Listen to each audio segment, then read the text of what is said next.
Kung napanood nyo, yung first try ni Pops, medyo kabado siya doon. Tapos syempre hindi niya kabisado yung format. Pero dito mga Pops, ito na yung bawi niya.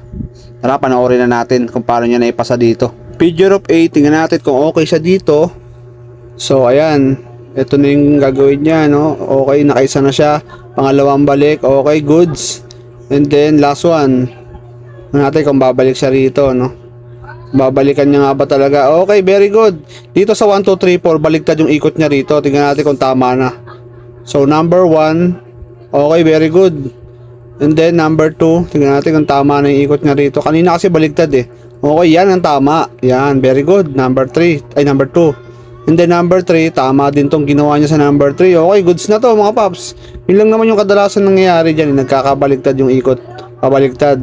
And then number 4, okay, very good din. Tama din ang ginawa niya sa number 4. And then number 1, okay, pakaliwa yan. Diretso arangkada exit. So ito mga Paps, tama na yung ginawa niya rito. Kaya possible talagang pasado na to.